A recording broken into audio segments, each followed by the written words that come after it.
kami mau dengar suara-Mu. Bukan nasihat manusia yang kami cari, tapi tuntunan-Mu, perkataan-Mu. Aku percaya firman-Mu berkuasa. Aku percaya firman-Mu dapat mengubah seluruh hidup kami. Aku percaya firman ini adalah Tuhan sendiri. Berbicara, Aba. Curahkan isi hati-Mu. Berikan kepada kami apa yang dunia tidak bisa berikan. Kami mau, kami siap menerimanya. Di dalam nama Tuhan Yesus yang berjanji, mintalah namamu, maka aku akan memberinya. Amin. Amen. Selamat hari Minggu, saudara. Ya, selamat hari Minggu. Kemarin kita baru, ya, Kamis kemarin kita mengingatkan kenaikan Tuhan Yesus ke sorga. Itu sebagai satu berita bahwa sudah selesai semuanya. Misi dia selesai. Dan dia naik ke sana, dikatakan dia duduk di kanan tahta. Ya, artinya dia bawa seluruh hasil misi itu. Dan itu termeterai sempurna. Yang kita tinggal tunggu adalah kedatangan dia yang kedua. Nah, hari ini apa yang harus kita jalani? Bagaimana kita menjalani hidup kekristenan kita? Apakah duduk tunggu-tunggu Yesus datang atau bagaimana? Nah, saya akan terus fokus pada apa yang saya ajarkan dalam beberapa bulan ini. Dan kita akan semakin dalam, kita masuk semakin dalam. Seperti saya katakan minggu lalu, ada dua dunia. Satu dunia yang jasmani, ya, material yang kita lihat, kita bisa kecap, raba semuanya. Tapi ada satu dunia spiritual, kita bilang dunia roh. Gantung di Dunia roh itu nyata banget. Terus makan nggak dibersihin. Sayang kalau kita mengaku percaya, tapi kita miskin di dalam memahami dunia spiritual itu.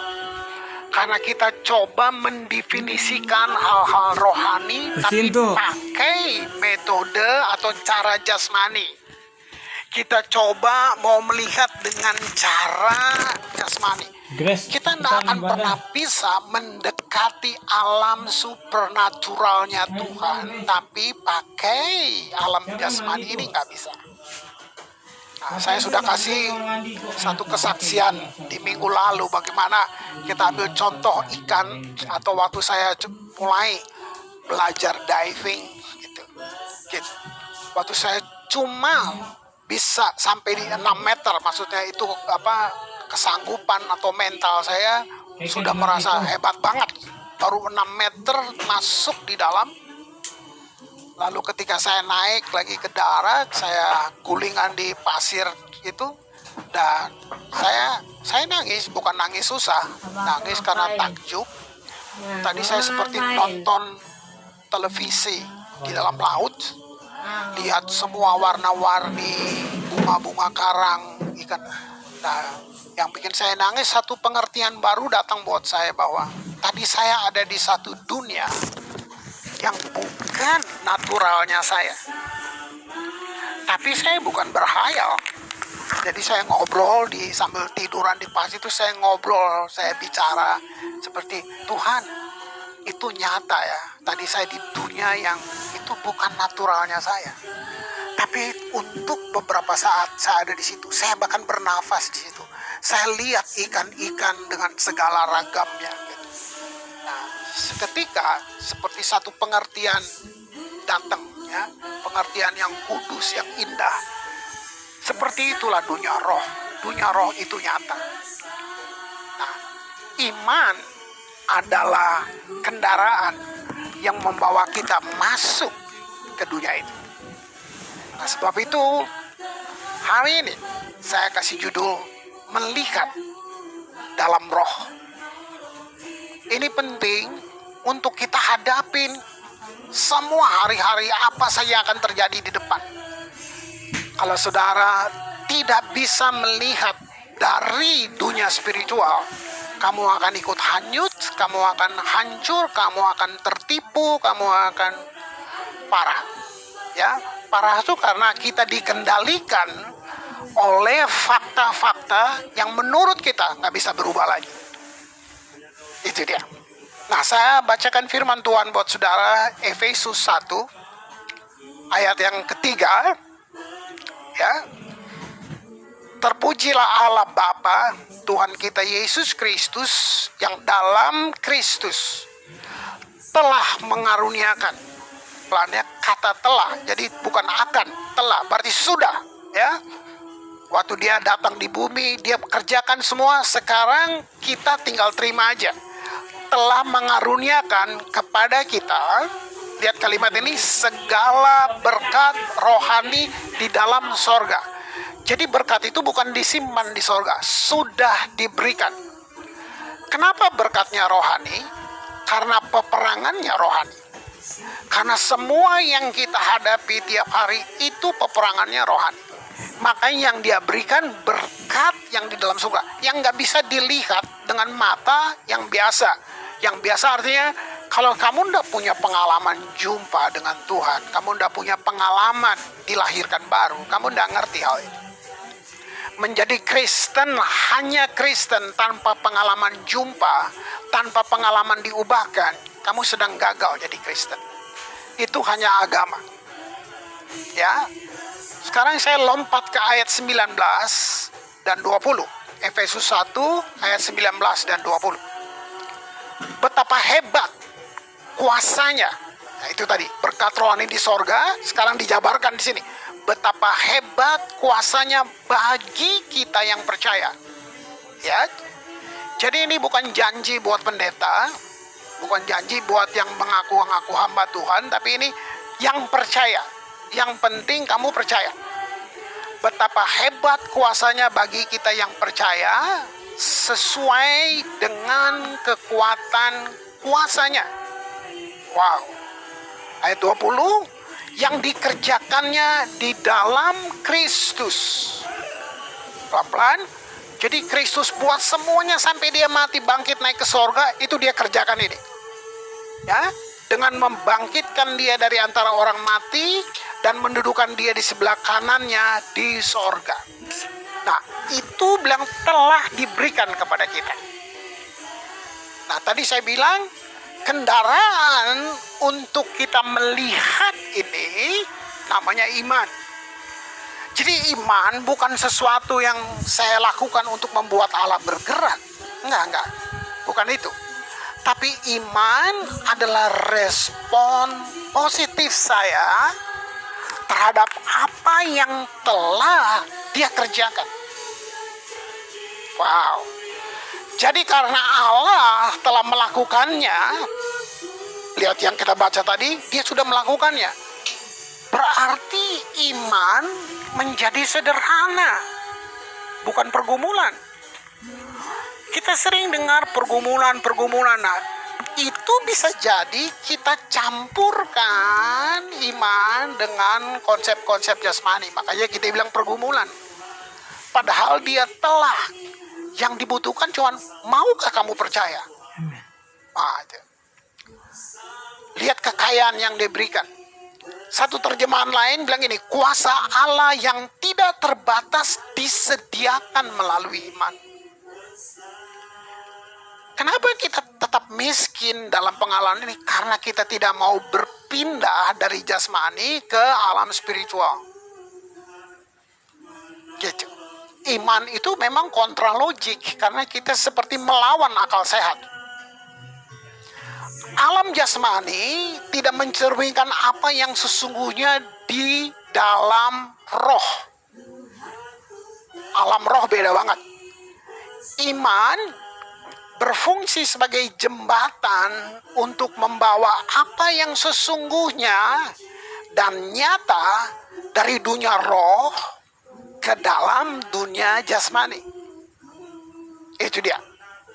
Nah, hal pertama yang Tuhan lakukan pada kita adalah dia membuka, kalau saya pakai kata pewahyuan, kata apokalips, diterjemahkan pengungkapan, ya, itu pewahyuan. Jadi yang pertama dia lakukan, dia memberi satu pewahyuan yang jelas. Kalau kita lahir baru, ada satu pewahyuan yang jelas tentang kebenaran bahwa saya, kamu, kita telah menjadi orang benar. Bukan kamu sedang berusaha jadi orang benar, itu kamu pakai kekuatan kemampuan diri. Kita sudah berdosa, tidak ada yang benar satupun. Yesus mengambil semuanya, menggantikan kita. Kita lewat iman. Nah, ini dia. Kita masuk di situ. Jadi ini bukan kebenaran yang saya usahakan melalui perbuatan saya, bukan.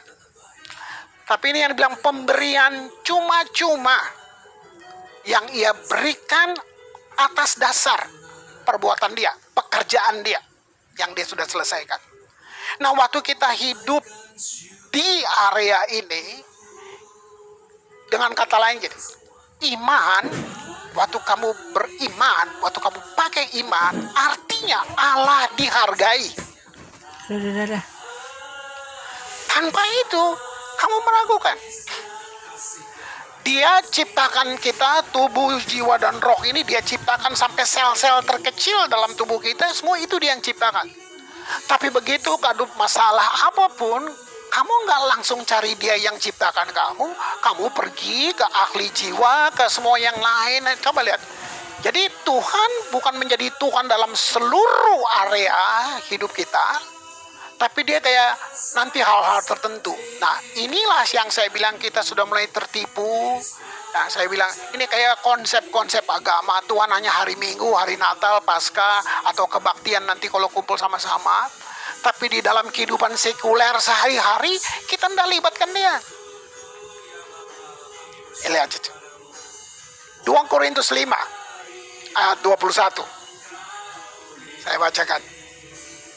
Dia yang tidak mengenal dosa, dia itu siapa? Yesus tadi yang tidak mengenal dosa, dibuatnya menjadi dosa karena kita.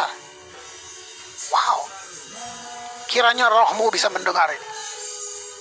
Supaya dalam dia, kita dibenarkan oleh Allah. Gak ada unsur lain di sini, semuanya dari dia. Gitu. Jadi itu tidak datang dari hidup saya yang kudus, melakukan apapun yang benar. Kudus standar saya tetap cacat. Kebenaran pakai standar saya tetap saya enggak. Ya saya bilang seperti kain lara. Kebaikan, kesalehan manusia seperti kain lara di mata Tuhan. Apa kain lara? Kain yang dipakai untuk membersihkan kusta. Lihat itu kebenaran, kekudusan standar kita. Jadi ketika saya dilahirkan kembali, Yesus Kristus sendiri menjadi kebenaran saya. Itu dia. Nah, ayat menjelaskan ayat ya. Saya baca 1 Korintus 1 ayat 30. Tetapi oleh dia, oleh Yesus, kamu ya berada dalam Kristus Yesus yang oleh Allah telah menjadi hikmat bagi kita. Ia membenarkan dan menguduskan dan menebus kita. Wow, lihat, luar biasa.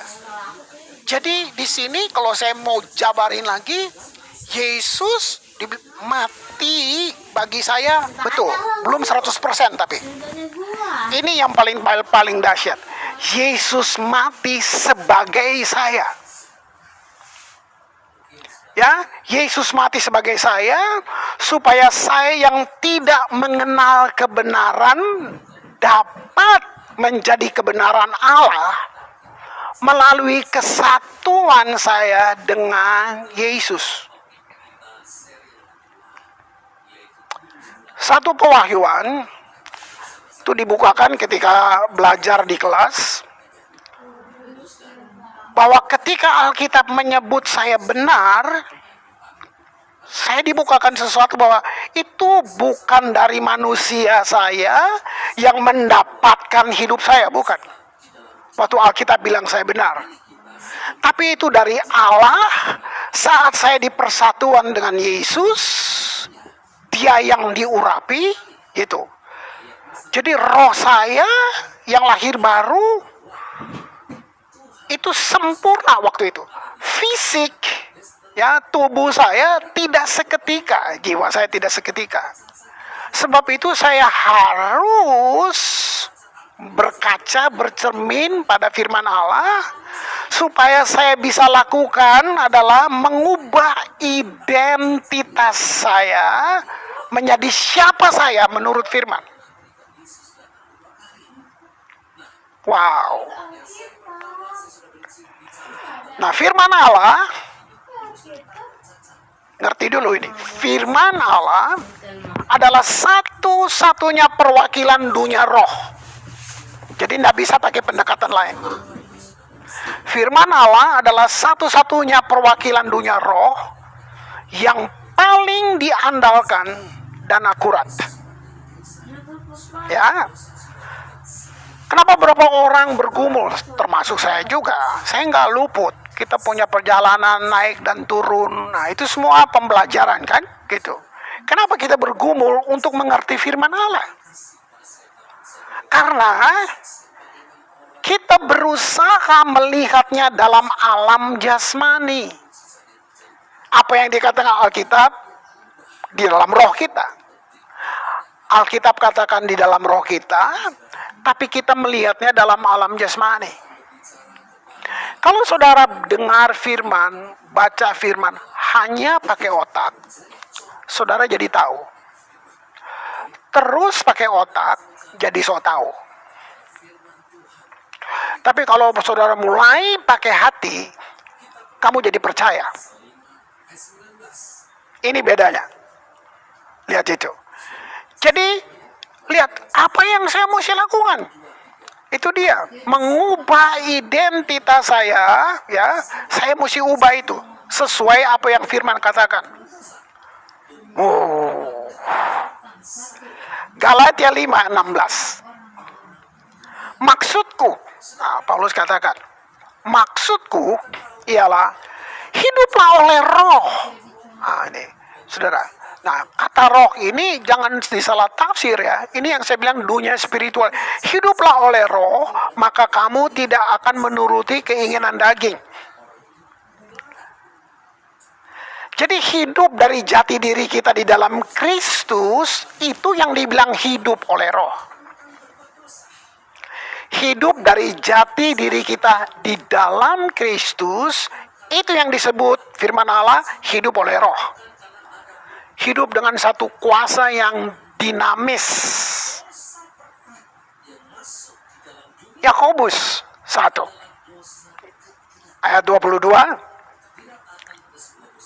Lihat, hendaklah kamu menjadi pelaku firman dan bukan hanya pendengar saja.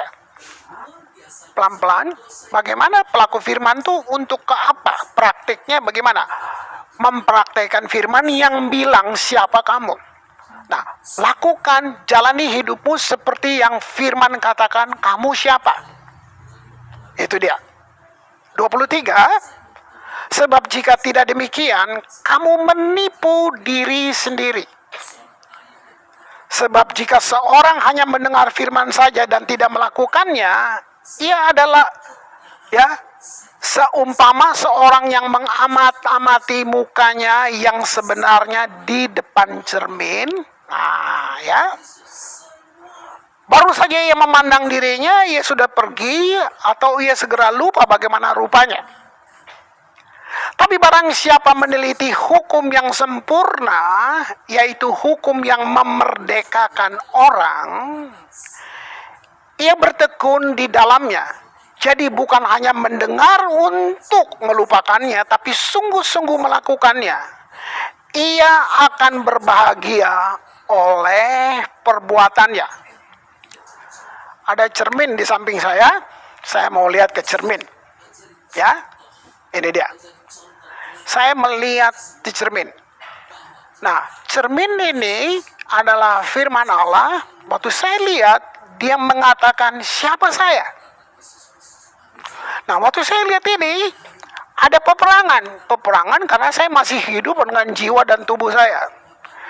Jiwa dan tubuh saya dalam keterbatasannya panca indera itu tadi, dia akan lihat semuanya yang masuk akal. Kamu gini, kamu semakin tua, kamu gendut, kamu mulai begini, kamu begini, kalau gini, semuanya. Tuh, kacamata kamu begini, begini, semua yang hanya bisa semasuk akal dia. Tapi sebenarnya cermin itu sedang bilang gini, kamu anak Allah, kamu dijadikan anaknya, kamu sempurna, segala janjinya ada di dalammu. Nah, saya mau percaya apa yang jiwa saya bilang, atau saya mau percaya apa yang cermin ini mengatakan tentang saya. Tadi Yakobus bilang gini, kita baru lihat terus kita pergi, lalu kita lupa apa yang tadi kita lihat di cermin.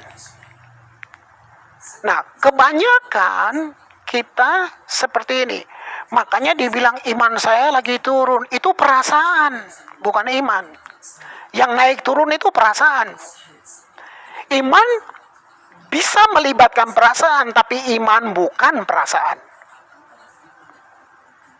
Perasaan boleh terlibat dalam iman, tapi iman bukan perasaan. Mau rasa mau enggak, iman begini. Firman bilang ini. Nah, ini yang saya maksud kita lakukan itu. Jadi hidup dari jati diri kita dalam Kristus, itu yang dibilang hidup dalam roh. Wow. Ada satu ayat lagi. Roma 8 ayat 6. Karena keinginan daging adalah maut, tapi keinginan roh adalah hidup dan damai sejahtera. Lihat itu. Pola pikir daging namanya kematian. Ya.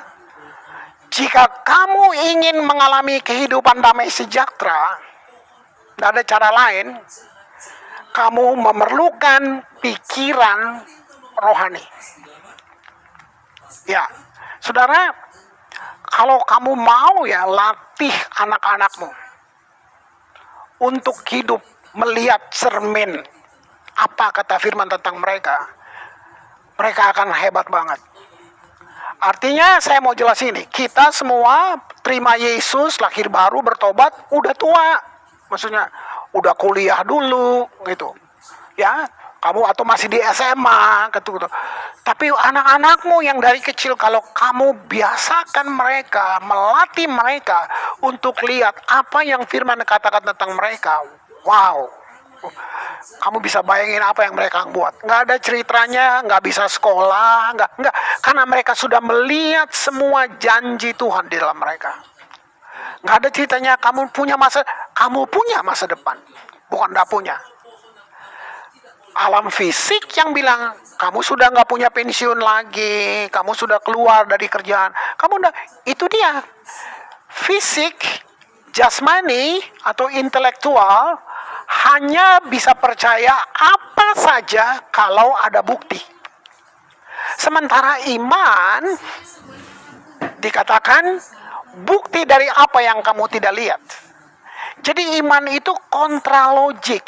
Iman tidak anti intelektual. Iman lebih tinggi dari intelektual.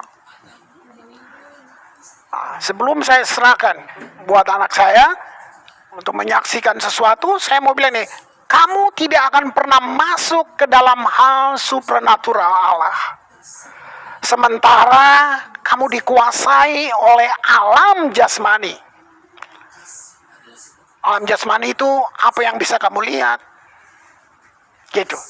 Itu dia membatasi kepercayaan kamu.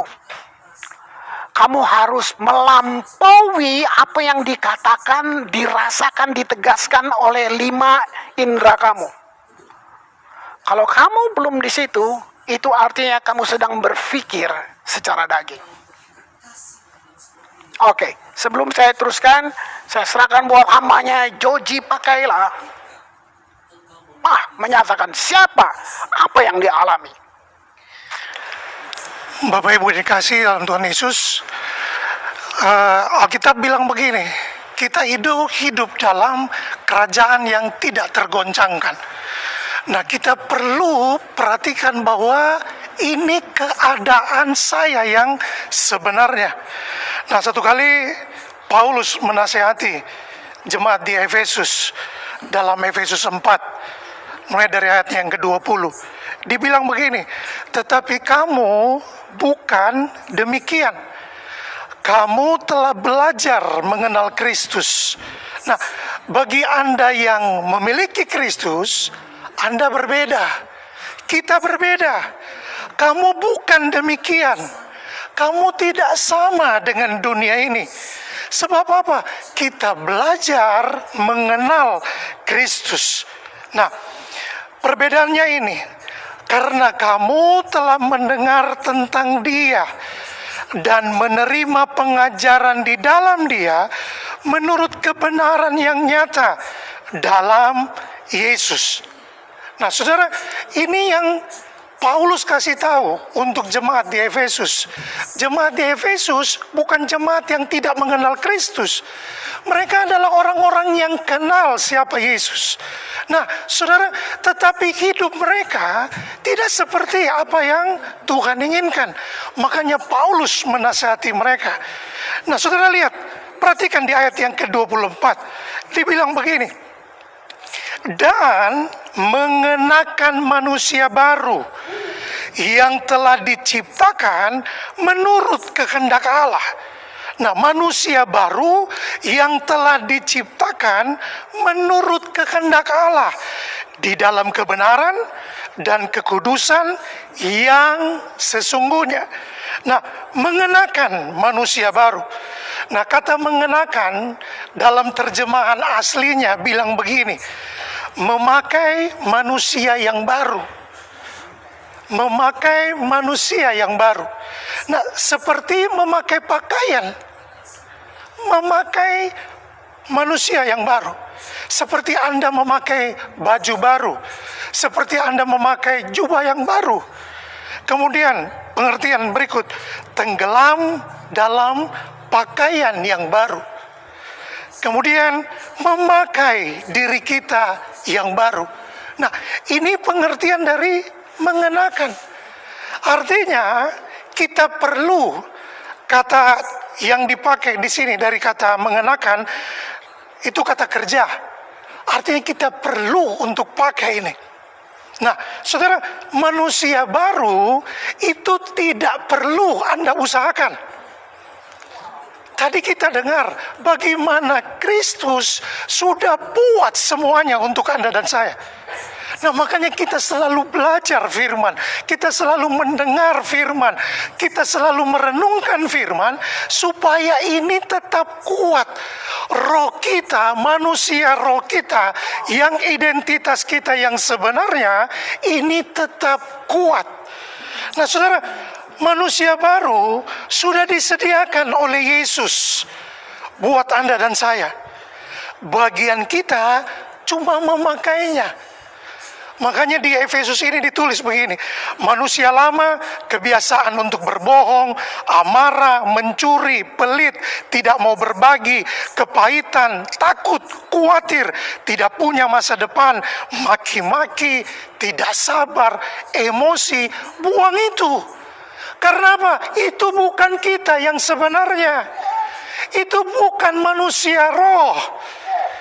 Nah, saudara yang terkasih, Alkitab bilang tanggalkan itu, lepaskan itu, buang itu.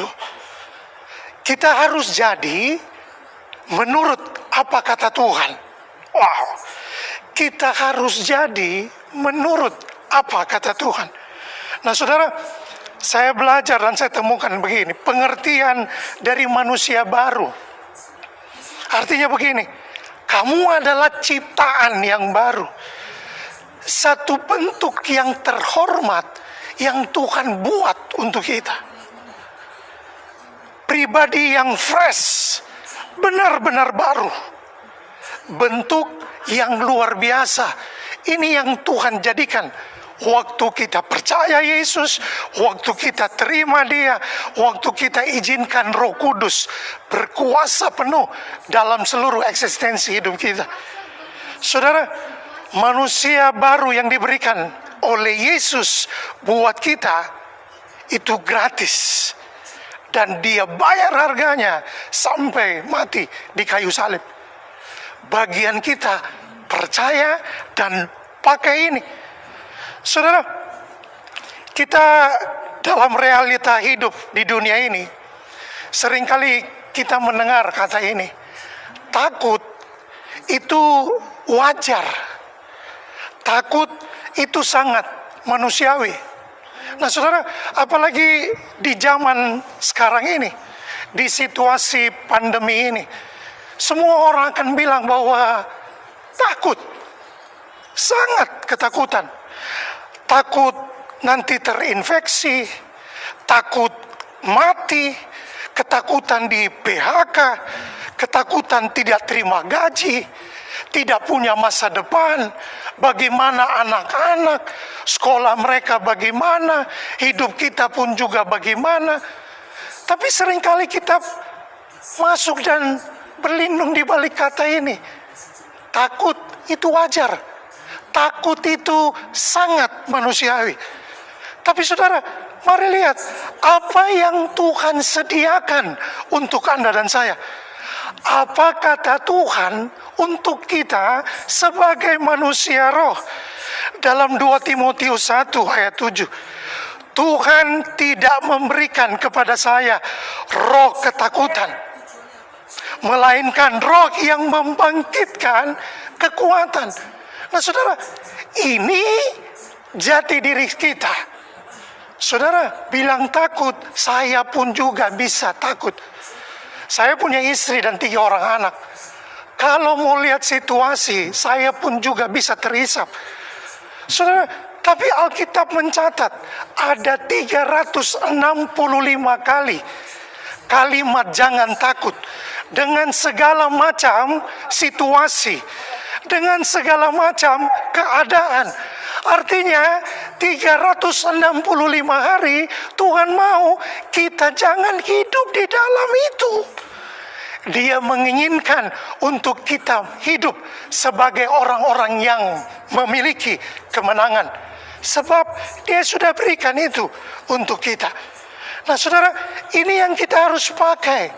Ini yang saya harus lihat, apa yang Tuhan buat, apa yang Tuhan janjikan untuk saya. Saudara, Dia bilang, roh yang di dalam saya lebih besar daripada roh yang ada di dalam dunia ini. 1 Yohanes 4 ayat 4. Saudara, saya harus memandang ini, saya harus melihat ini, dan saya pakai ini. Supaya apa? Saya jangan terisap dengan segala situasi. Sebab saya manusia roh. Tuhan sudah bilang, saya punya manusia baru.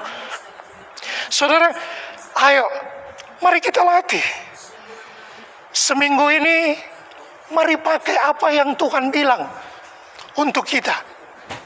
Mari, saudara, Tuhan bilang, tubuh ini bait Allah. 1 Korintus 3 ayat 16. Tubuh kita ini bait Allah. Nah, ayo kita lihat, ayo kita pakai ini. Saya juga waktu saya jalan, saya di rumah, kan beritanya di rumah saja virus boleh datang. Tapi sebagai orang yang percaya, saya adalah manusia roh, saya sudah dimerdekakan dalam Kristus, saya tetap pegang janji Tuhan. Tubuh ini bukan sarang penyakit, roh Tuhan yang diam di dalamnya. Intimidasi datang, nanti lihat, no, saya tetap harus percaya bahwa saya manusia baru. Saya dan seisi rumah saya adalah manusia baru. Saya dan seisi kota saya tetap diselamatkan oleh Tuhan. Nah saudara, Anda dan saya kita perlu melatih diri kita di dalam segala situasi dengan melihat apa yang Tuhan sediakan bagi kita.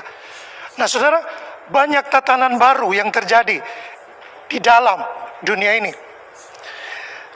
Hal-hal yang baru terjadi dan kita harus beradaptasi. Tapi ada satu kepastian yang Tuhan sudah berikan buat kita. Nah saudara, gereja yang telah ditebus oleh darah Yesus, ingat, Anda hidup di dalam kerajaan yang tidak tergoncangkan.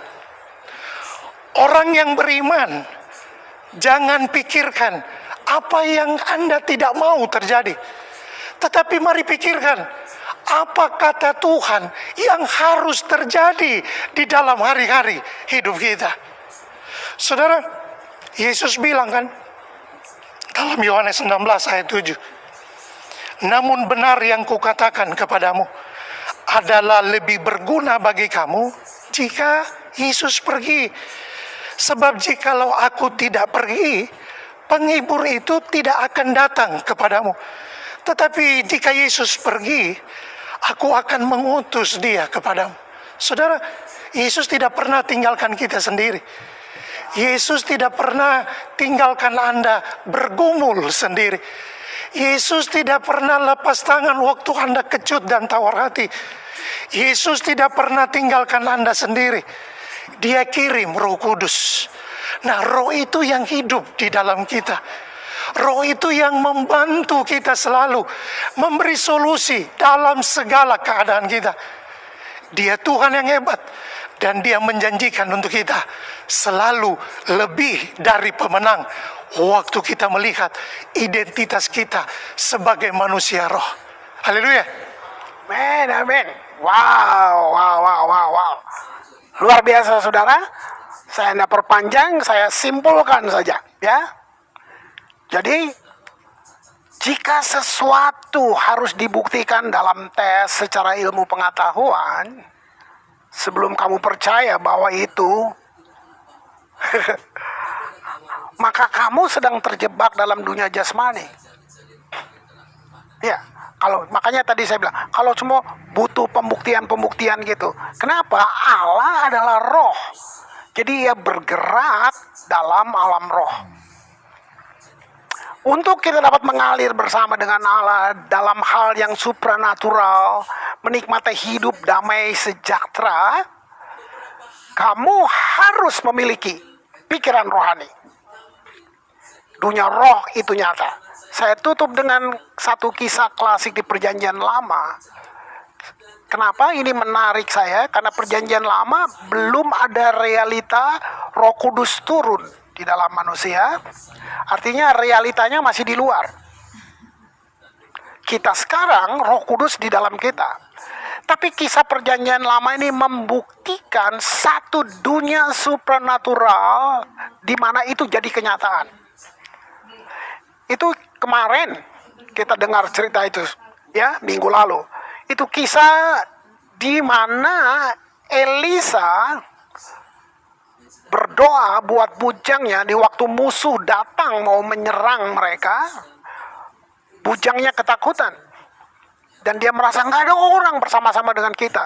Lihat begitu banyak kereta perang di depan.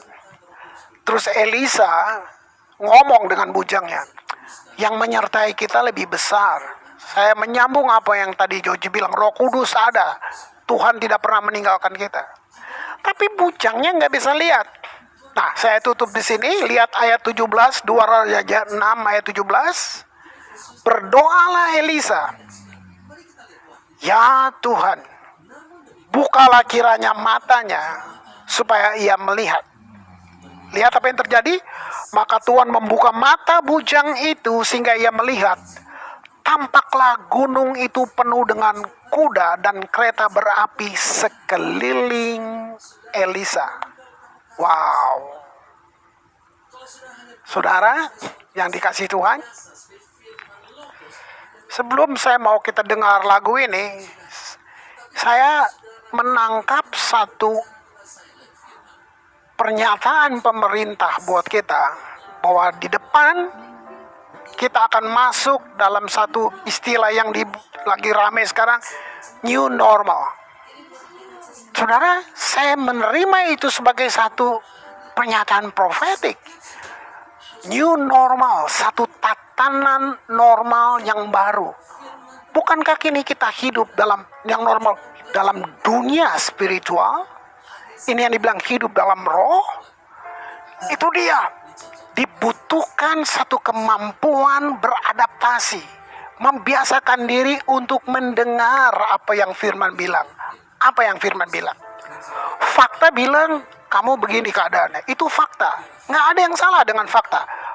Pertanyaannya, kamu mau join dengan fakta atau kamu mau join dengan firman yang mengatakan bilurnya menyembuhkan kamu, kuasanya menyembuhkan kamu.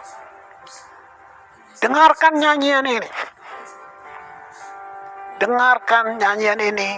Resapi perkata sebelum saya berdoa buat saudara. Dia jamah Yes. senang hidupku,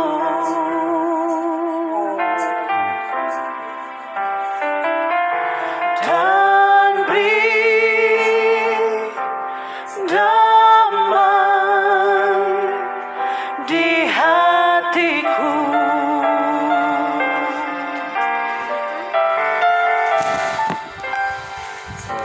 Semua telah berubah dan aku tahu Yesus jamah ku jadi baru.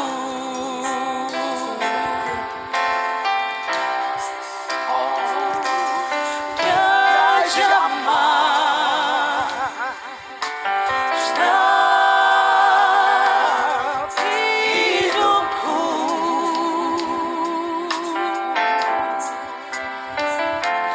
dan beri damai di hatiku.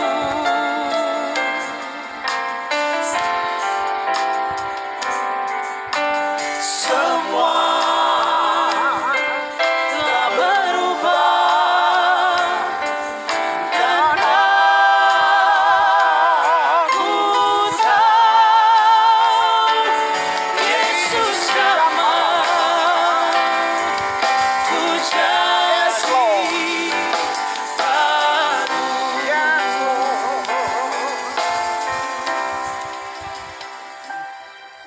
Saudara, dimanapun posisi kamu, apapun keadaan kamu, mungkin kamu sedang ada dalam satu keadaan di dalam titik nol, bisa jadi di bawah titik nol.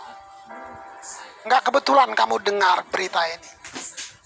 Maukah kamu hari ini memberi respon? Panggil dia.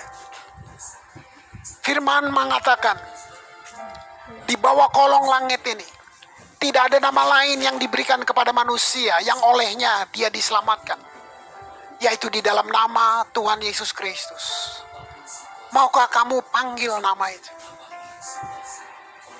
Saudara, dia jamah tidak sama dengan manusia menjamah. Manusia terbatas. Manusia kalau cocok, kalau oke, bisa. Kalau sama-sama ngerti perasaan, oke. Nah, Tuhan enggak. Tadi dia bilang dia jamah segenap hidup. Setiap area hidupmu, dia mampu menjamah. Ini masa, ini waktu emas, ini kesempatan emas buat kamu. Maukah kamu panggil dia datang dalam hidup? Undang dia. Tuhan Yesus, masuk. Aku bukan cuma dengar nyanyian. Aku mau pengalaman itu ada. Jamah hidupku Tuhan. Jamah hidupku. Terima kasih. Yes. Oh, ho, ho, ho. Ya jamah Dalam nama Yesus.